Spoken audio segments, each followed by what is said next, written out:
What's up, guys? Welcome back to another episode of BAM GPG. I'll be your host, Bryson. And I'll be your co-host, Ben.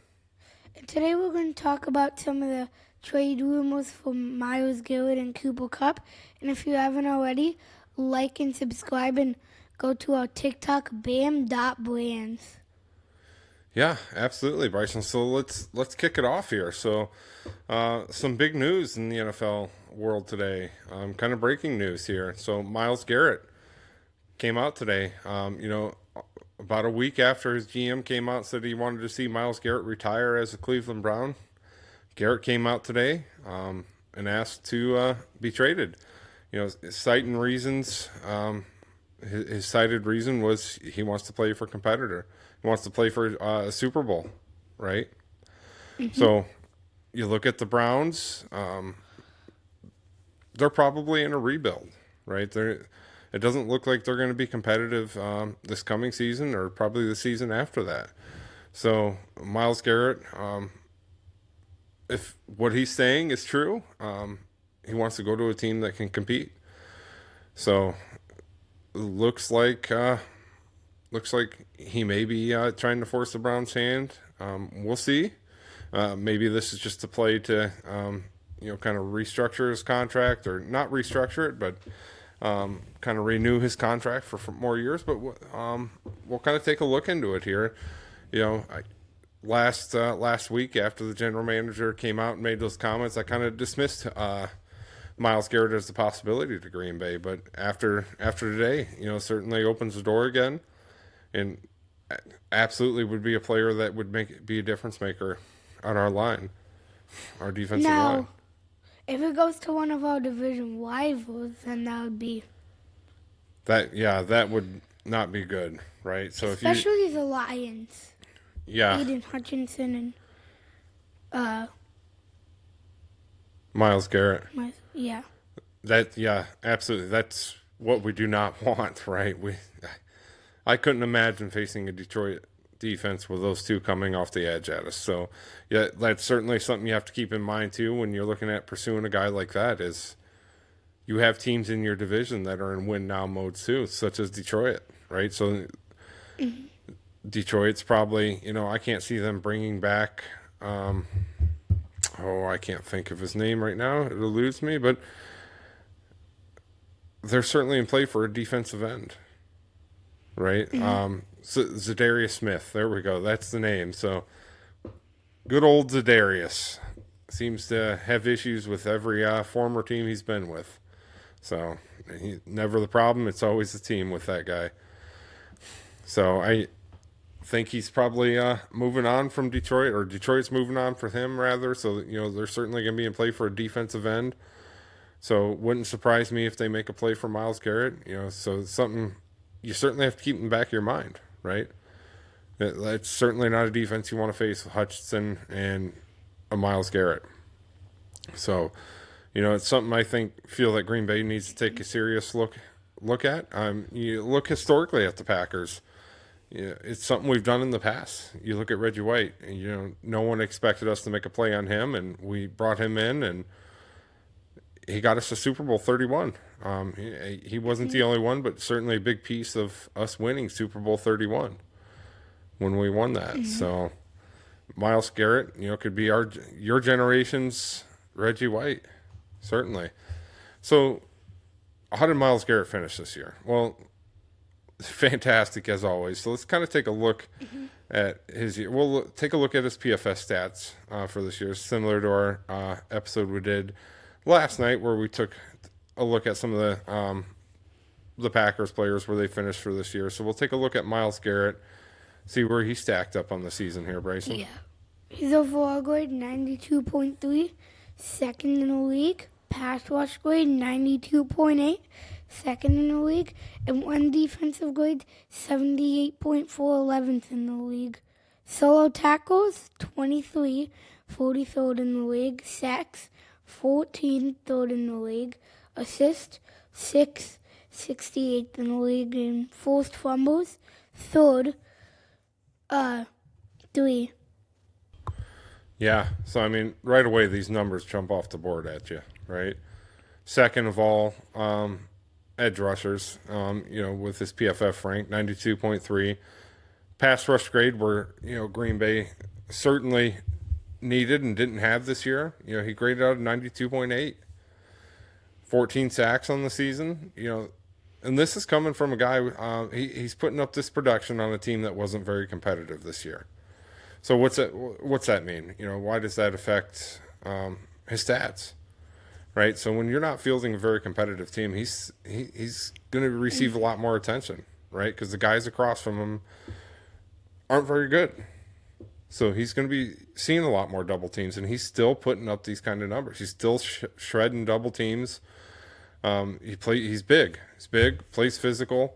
I believe he's 6'4", 272. He's 29, going to be 30 this upcoming season. So certainly in his prime, towards the latter part of his prime, but the guy's still certainly in his prime. He's still got several years of good production ahead of him.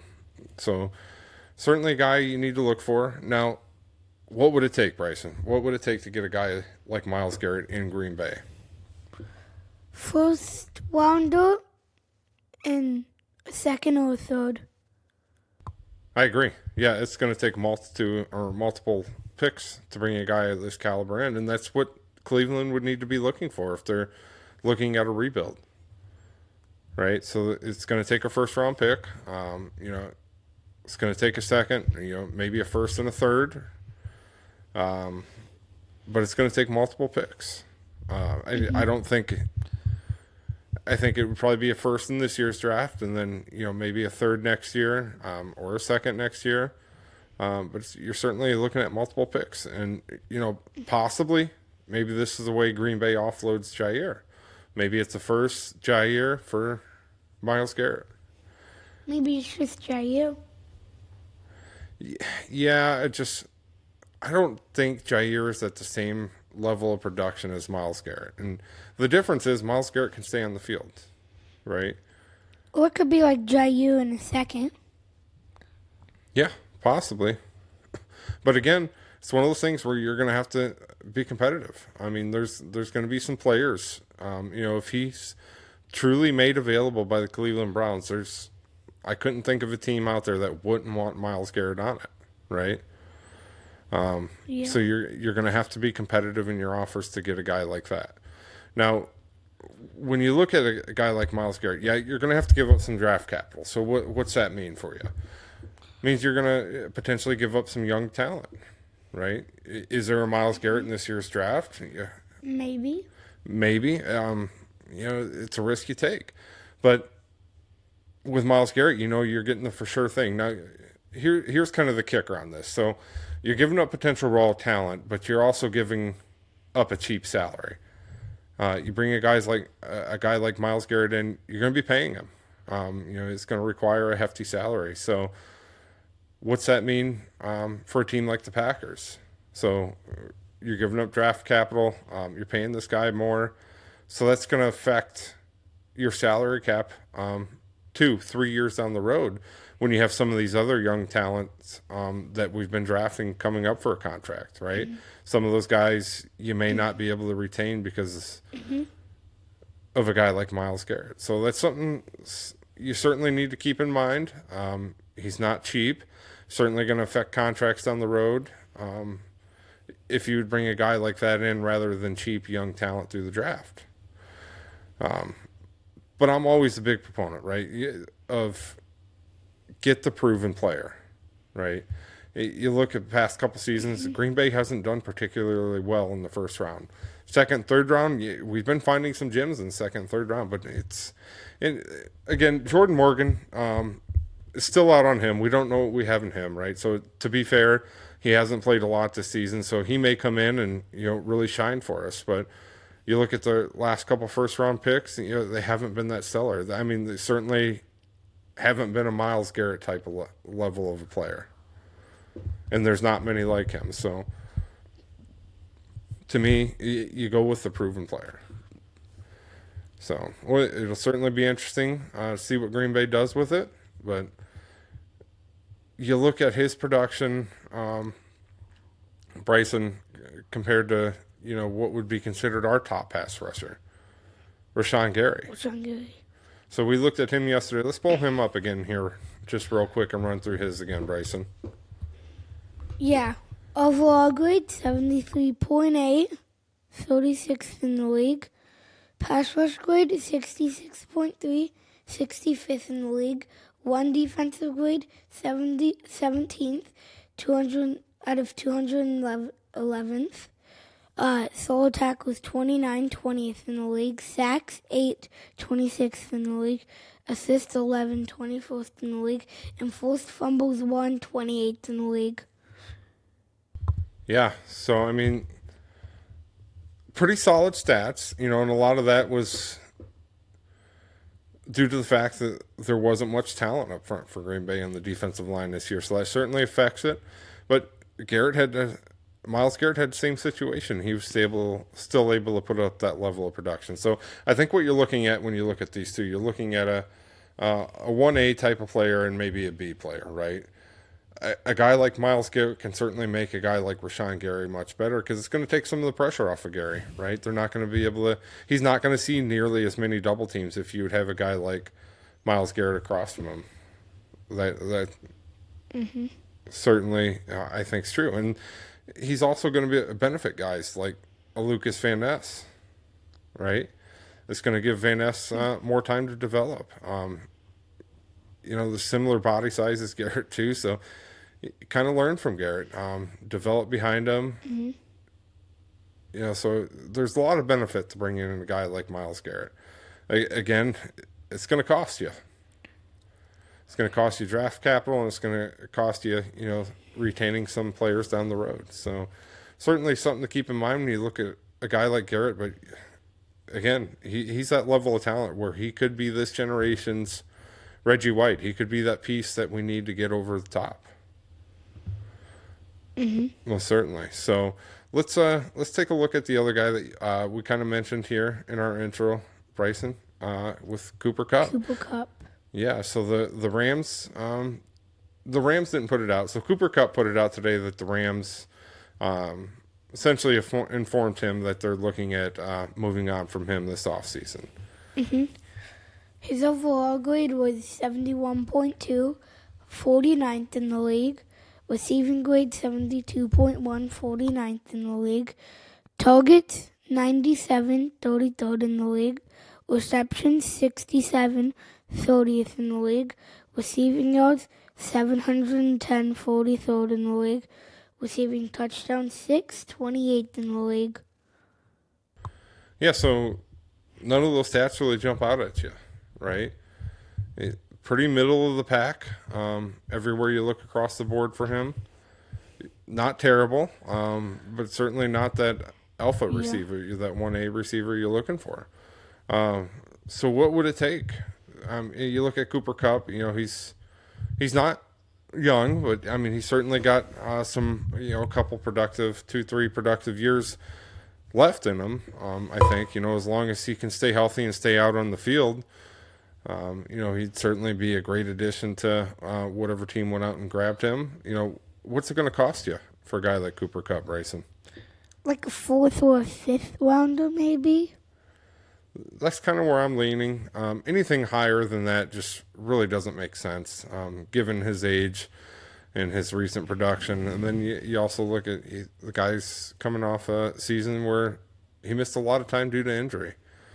And again, with his age, certainly not a risk you're going to want to take giving up a 3rd round pick or anything higher or lower, than a 4th round pick. Just doesn't make sense for a guy like this.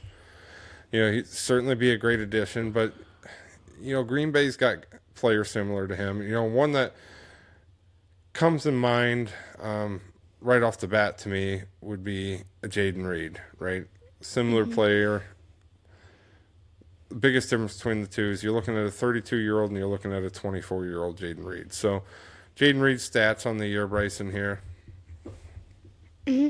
Overall grade 70.4, 55th in the league. Receiving grade 70.1, 57th in the league. Rushing grade 63.5, 6th in the league. Targets 75, 52nd in the league.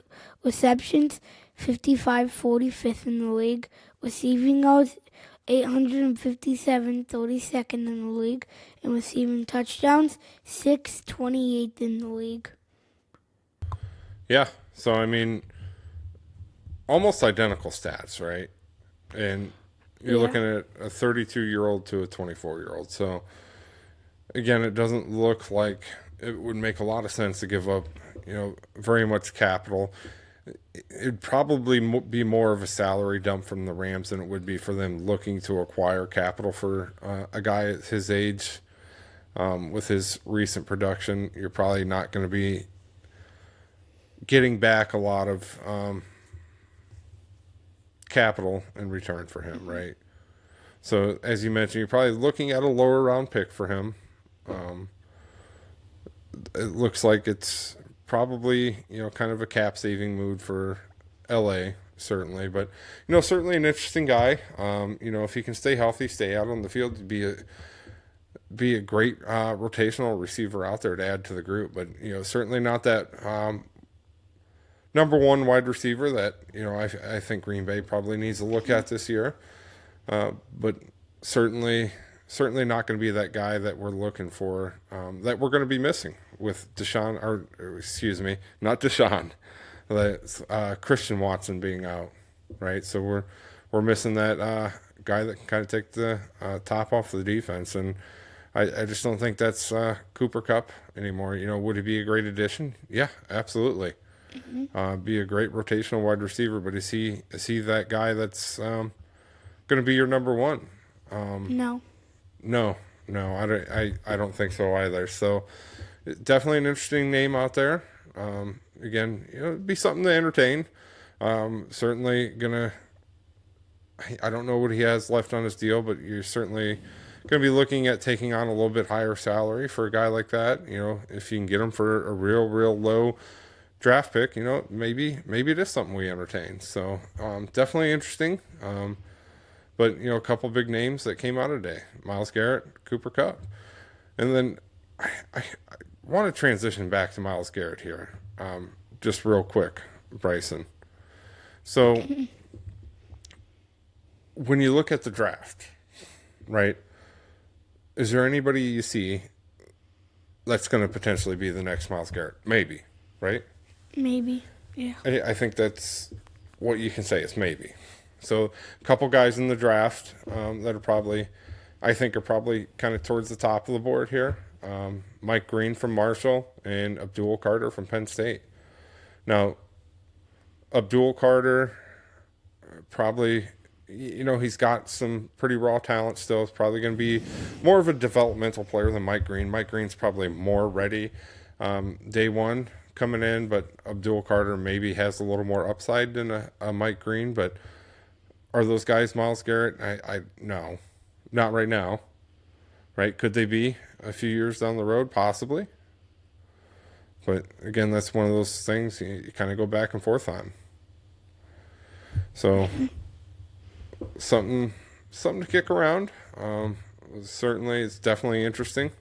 And as you mentioned, you'd hate to see a guy like that go to a division rival. Mm-hmm. Right? Even with the Lions losing their coordinators, they still have a competitive team. They're still going to be bringing back a lot of their players, and they're going to be coming back healthy. They had a lot of injuries on defense this past season that probably hurt them down the stretch and certainly hurt them in the playoffs. Those guys should be back healthy next year, including Hutchinson. So definitely don't want to see a Myles Garrett on that. So if you had your pick of the litter, Bryson, let's just say you're the general manager for the Packers for a day. What's your priorities? Wide receiver, cornerback, defensive line help. Where would you look to first? Probably wide receiver. Wide receiver? Yeah. Yeah. And again, that's fair. Right? You looked at our offense kind of towards the second half of the season, and it was non-existent at times. It looked painful to watch or to drive the ball down the field. what is that? Where defense is finally starting to figure out Matt LaFleur's offense, probably to an extent.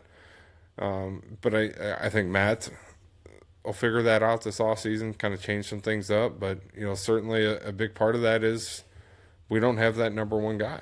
So wide receiver is certainly an area that we should probably take a deep look at. So who would be your top two wide receivers today that you would want to target? Yeah, probably T. Higgins, and I don't know if we could get him, but Jamar Chase if we could get him. Yeah, Jamar Chase. That would be awesome if he were available. Unfortunately, there's no world in which we live that the Bengals are going to give up Jamar Chase. That would be a dream for sure. But T. Higgins, certainly, he's definitely up there on the list. Maybe I'm a little bit jaded in these thoughts, but I wouldn't mind seeing Devontae Adams reunion back in Green Bay. So either one of those guys to me would make immediate impact, would be that number one receiver we're missing right now. And I think you'd really see our offense start to flourish, especially some of these younger wide receivers, kind of take the load off of them. Really allow them to kind of spread the field a little bit, right? So looking at defensive line, where would you address that? Would you address it with a trade like a Myles Garrett, or would you kind of hold on to your capital and hold on to some of that cap space and try to draft and develop through the draft? I'd either get Max Crosby or Myles Garrett. Yeah, I'm kind of in the same boat with you. Go for the proven guy, right? If we were in more of a rebuild mode, I would be all for, hang on to that draft pick, get the young guy in here, and let's develop him along the way. But even being the youngest team in the league the past 2 seasons, Green Bay's been competitive. Been in the playoffs 2 years in a row, being the youngest team. So we're in that win now window, right? And we're going to be for a long time. We've got a tough home schedule, though, so we do have a tough home schedule this off season. Yes, and to me, I think obviously we need to get that receiver, but we're going to have to invest heavily on that defense. We have some excellent offenses coming at us next season. Tucker Kraft. Yeah, Tucker Kraft's great, but I think Jeff Hafley's doing a great job with that defense, and I think he's going to continue to be competitive. But I also think the Packers can help him out a little bit by going out there and getting some players. Certainly an edge rush. Maybe we bring Jair back and we're not as concerned about cornerback, but I don't see that one happening. So we're certainly going to have to address our secondary. Pretty solid at safety, but we're going to have to invest in the defense a little bit this offseason to stay competitive next year. So that's all we got for you guys today. If anything else develops, we'll bring it to you, but we'll be back on tomorrow. And as always, Go Pack Go.